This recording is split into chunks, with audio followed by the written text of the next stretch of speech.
Boa tarde, pessoal. E aí, meus amigos, estamos mais uma vez iniciando uma live especial do Jornal IBA. E desta vez um tema bastante discutido, mas não muito, né? Porque diz a máxima, né? A única coisa certa na vida é a morte, e a gente não gosta de falar nisso, né? Mas hoje nós vamos falar um pouquinho, certo? Vamos ver afinal, quanto custa morrer? Isso é muito caro ou não é? E olha, a gente foi pesquisar como é que começou essa história de enterrar as pessoas, né? E nós descobrimos que o ato de enterrar as pessoas, na verdade, monta 60 mil anos antes de Cristo. Pesquisadores descobriram restos humanos enterrados, inclusive com chifres de animais, demonstrando que as pessoas já, naquela época, gostavam de presentear o falecido, né? E a necessidade de esconder os corpos debaixo da terra, na verdade, tinha um sentido bem diferente do que é hoje. Porque como as pessoas morriam e os corpos ficavam estendidos ali, e o que acontecia? Vinham os animais e profanavam os corpos. Então, os homens, nas antigas civilizações, enterravam então também para proteger e respeitar, né? Proteger os mortos. E vocês sabem que nós descobrimos por que se vê, como é que começou a velar os mortos. Na Idade Média, as famílias mais abastadas tinham copos e talheres em estanho, eles faziam um metal estanho. E eles tomavam bebidas alcoólicas naqueles copos. E o que acontecia? A pessoa simplesmente tomava um pouco e caía. E eles então encontravam esses corpos e traziam e colocavam esse corpo numa mesa e ficavam ali esperando para ver se a pessoa ia acordar, porque tinha umas que acordavam depois e outras que não, que realmente morriam. Era o que se chamava na época narcolepsia, dava uma espécie assim de um apagão, provavelmente causado pelo estanho, pelo metal, né? E por que se chama velório? Verdade, velório por causa das velas, porque naquela época, vocês sabem, não tinha luz elétrica. Então as pessoas velavam, ficavam ali e usavam velas para poder permanecer no local, né? Os mais antigos também devem lembrar disso. Havia o hábito de, até, vamos dizer, 60, 70 anos atrás, de velar as pessoas nas suas próprias casas. Mas depois, assim, como a maioria das casas não comportava muita gente, foram construindo, então, locais em separado para velar os mortos. É o que acontece hoje, né? E algumas religiões dizem que o velório deve durar 24 horas, porque esse é o período que o espírito ainda está presente no corpo. E quem criou o costume de sepultar os mortos foi o povo hebreu, que aí passaram a usar uma sepultura e não uma cova. E logo depois, a Igreja Católica então adotou esse hábito, que é realizado até hoje, né? E também, depois da Idade Média, ali foi evoluindo, as pessoas eram enterradas dentro das igrejas, no caso da Igreja Católica. Mas aí no século XIV, a peste negra, quem já estudou história sabe disso, morreram 14 milhões de pessoas. Aí ficou impossível de sepultá-las nas igrejas. Até hoje, algumas cidades do mundo, alguns países ainda usam esse hábito de sepultar nas igrejas, mas hoje é bem raro mesmo, né? Hoje tem os cemitérios, locais próprios para isso. Olha só. E a cremação, embora a gente ache que é recente, não é. A cremação foi inventada pelos romanos e gregos 1000 anos antes de Cristo, porque eles acreditavam que o sepultamento puro e simples era só os criminosos eram sepultados. Então eles cremavam os corpos, que achavam que dessa forma o espírito saía de forma mais leve, mais interessante do que ficar sepultado. Então, as pessoas de mais abastadas passavam a ser cremadas. Cremadas não naquela época, mas queimadas, né? Eram enroladas e queimadas. Porque os romanos e gregos acreditavam que isso era bom para o espírito. Mas nós estamos aqui com o nosso amigo Cari Vargas, porque ele aqui na funerária já trabalha há bastante tempo com isso. Então nós viemos fazer algumas perguntas, conversar com ele, para a gente tirar algumas dúvidas, né? Porque tem muita lenda nessa história de morte, de sepultamento, e como eu disse antes, é uma coisa assim que a gente não gosta de falar, né, Cari? Mas é a única coisa certa na vida, né? Exatamente, é a coisa mais certa da vida. Boa tarde, Rico, boa tarde, internautas. Em primeiro lugar, muito obrigado pelo convite aí, e espero que a gente consiga passar um pouco do conhecimento do que a gente já presenciou, que já fez no ramo funerário nesses anos todos. Quantos anos você está trabalhando nisso, Cari? Eu estou com 55 e nasci no ramo funerário. Nasceu, então. Meu pai veio para Montenegro, do Bom Jardim, aqui do interior, para trabalhar numa fábrica de móveis, e nessa época essa fábrica era uma marcenaria, né? E também faziam caixões, porque antigamente a urna funerária, normalmente, e principalmente para o interior do município, só ia na hora do sepultamento. As pessoas eram veladas normalmente sem urna, e aí terminava de confeccionar para a hora do enterro. Então a pessoa era colocada dentro da urna de madeira para ser levada ao cemitério. Isso não faz tanto tempo, né? Provavelmente 50, 60 anos atrás. 60 anos atrás. É interessante isso, né? Mais um dado que a gente não sabia. É verdade. O Cari também é diretor financeiro, né, do Sindicato das Funerárias do Rio Grande do Sul. Então, ele dá para comprovar bem o trabalho que ele vem desenvolvendo, né, já há tanto tempo, né, Cari? Cari, vamos ver assim, quanto custa para velar e para enterrar uma pessoa? Pessoal, isso é uma pergunta bem complexa, né? E o quanto custa? Vamos primeiro pensar nas pessoas, porque essa pergunta pode ser feita de várias formas, né? Para que o intuito seja. Mas vamos tentar assim pensar um pouquinho de cada coisa. Hoje nós aqui em Montenegro nós temos um serviço do carente, por exemplo, que não tem condições, que é uma parceria, é uma licitação, lógico que a gente atende, mas também temos uma parceria assim de também a empresa, a nossa empresa funerária, também fazer o social. Então nós hoje em Montenegro temos um enterro bastante digno para as pessoas que não têm condições. Essa triagem de quem pode fazer o uso é feita pela Secretaria da Prefeitura, né, esse critério. Mas enfim, a pessoa que tem direito à urna e translado se o óbito aconteceu fora do município, e também do carro funeral para ser feito o enterro. A parte do que é necessário do serviço funerário.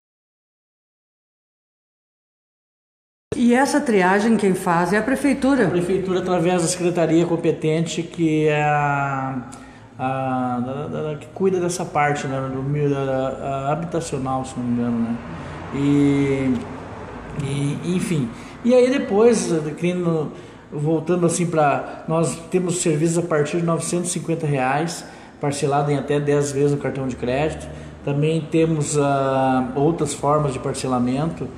E aí depende também do caso da urna, que as pessoas escolhem, tem umas mais simples, outras mais sofisticadas, do caso. Exatamente. Isso tem uma variedade bastante grande, e também o que mais vai no serviço funerário.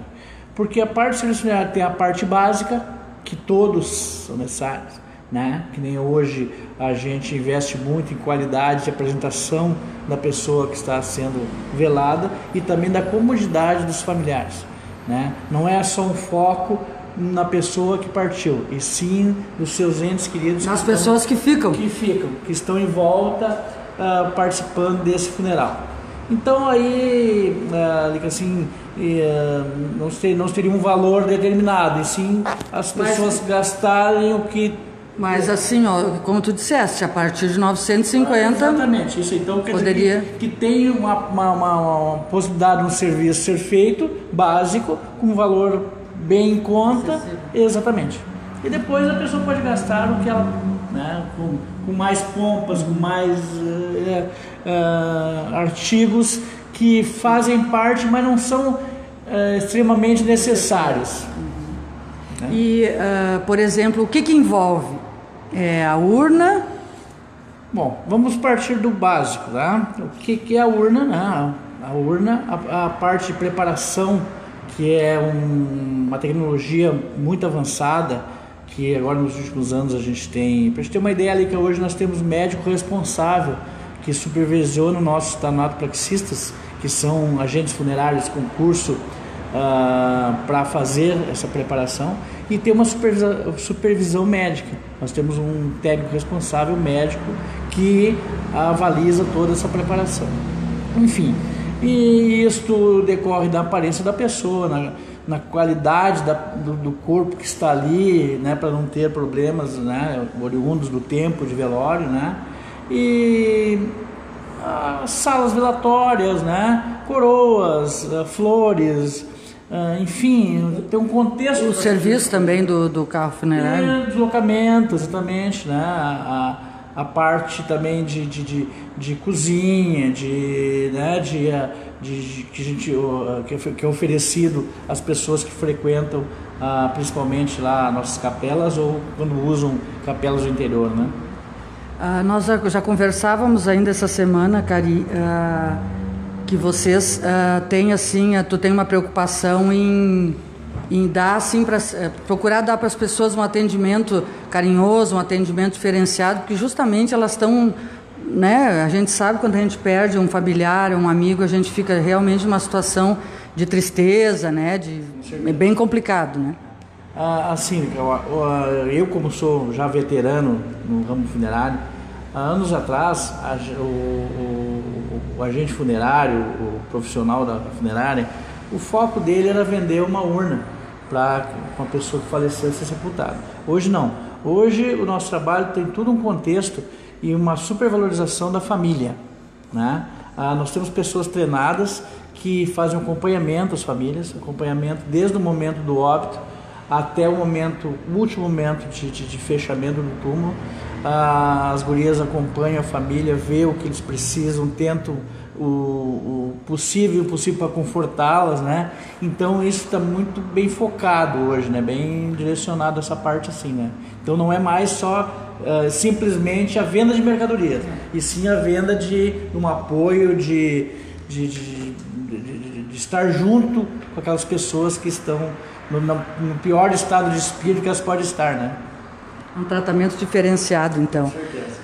Outra coisa, Cari, a gente ouve muito falar, assim, eu não sei se isso acontece muito em Montenegro, mas a gente vê isso muito em filmes, e em Porto Alegre nós ouvimos muitos comentários de pessoal de funerárias, tipo, ficar achacando as pessoas. Não sei se seria esse o termo certo, mas vê que a pessoa chega ali, está fragilizada e já tenta, sei lá, cooptar, né?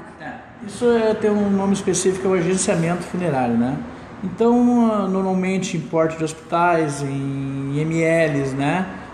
Fica uma pessoa aparentemente leiga, né? Que na hora que ele tem uma oportunidade de se envolver com aquela família, ou ver já pela aparência das pessoas que elas se trata de uma família que perdeu o ente querido, chega, intima, e, enfim. E isso nós no SESC e as funerárias, principalmente vinculadas ao sindicato, são muito contra isso aí, né? Porque esse agenciamento, até mesmo no Código do Consumidor, é um crime contra o consumidor, né?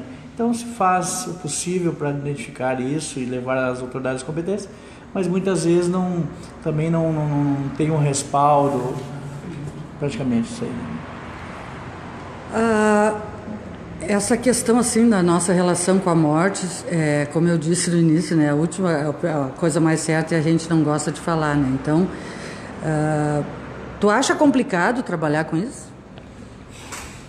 Cara, eu brinco que quando eu era adolescente, meus amigos iam brincar de esconder lá em casa, e eles nunca me achavam, porque eu me escondia lá no depósito de urnas, eles não entravam de medo, né?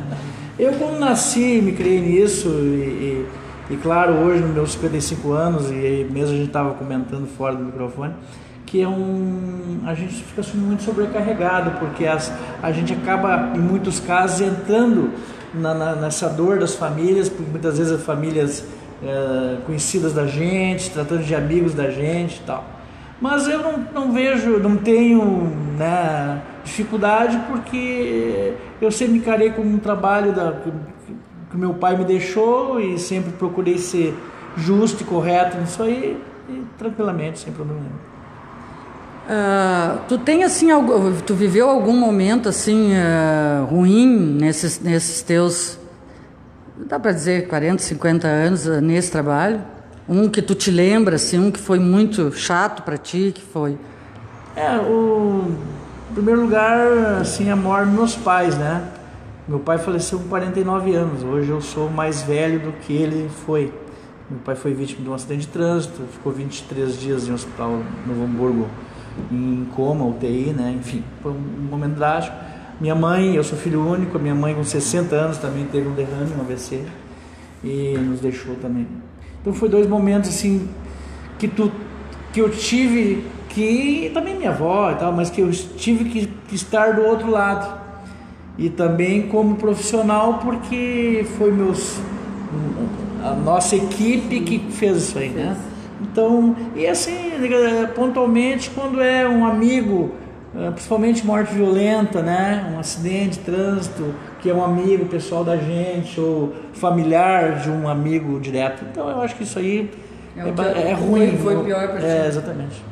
E assim, algum momento bacana, legal, que tu lembra, assim, que tu gostou?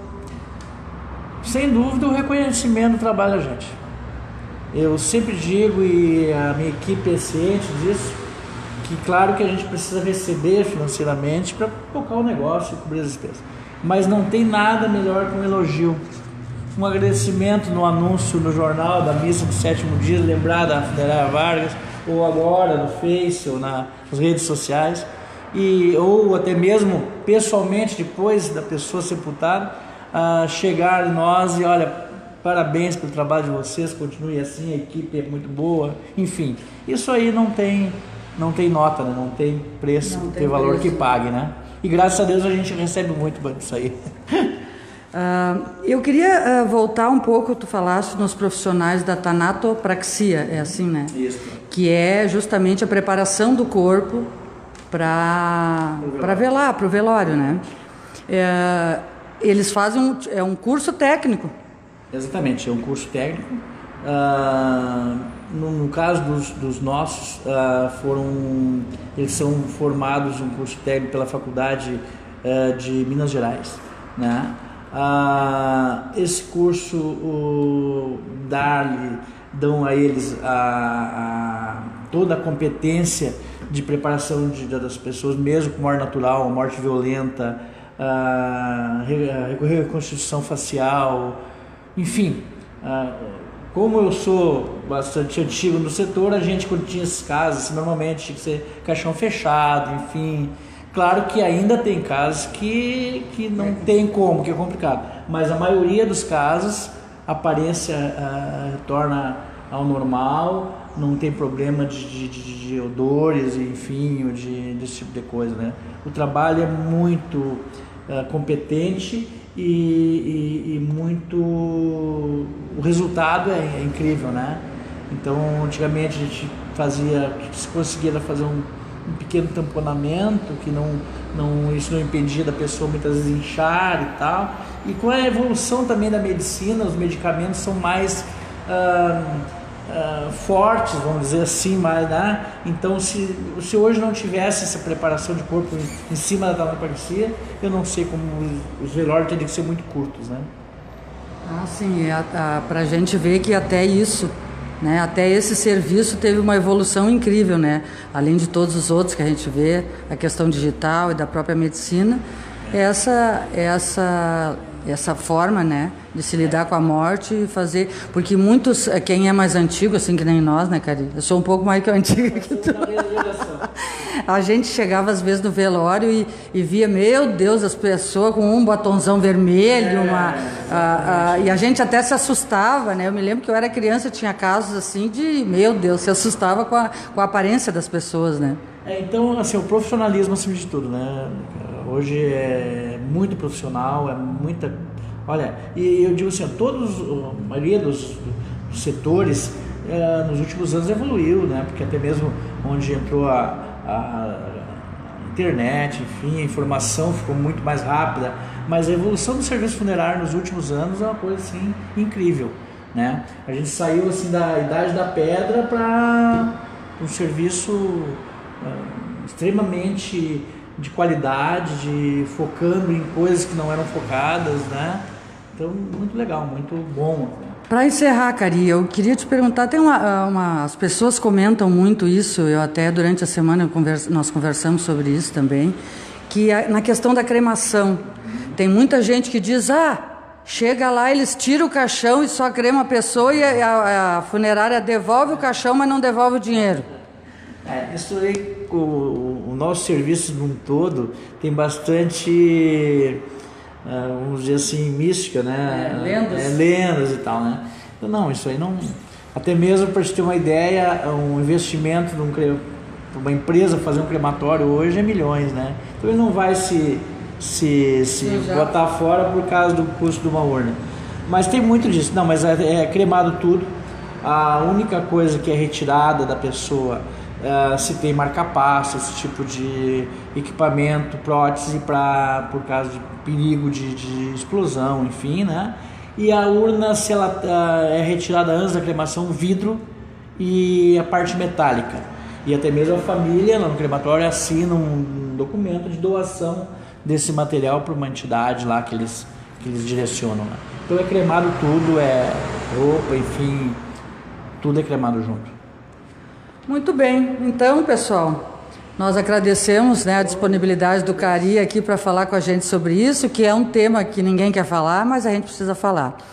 E eu quero agradecer especialmente também ao nosso apoiador, a Teto Imóveis, que inclusive eu até deixei para falar no final, porque hoje ainda e amanhã o pessoal da Teto está ainda fazendo o Black November, que são mais de 60 imóveis, assim, com preços muito bons. Então, aproveitar amanhã que é sábado, vai ter um solzinho, vão passear lá na Teto, vão ver os imóveis que estão disponíveis, e vocês vão ver que tem coisa bem boa lá. Já andei olhando, e são terrenos, casas, apartamentos, com preços que vale a pena olhar. Então, agradecemos o apoio da Teto, e também do Cari, que está aqui, para mais um... Pronto, falei.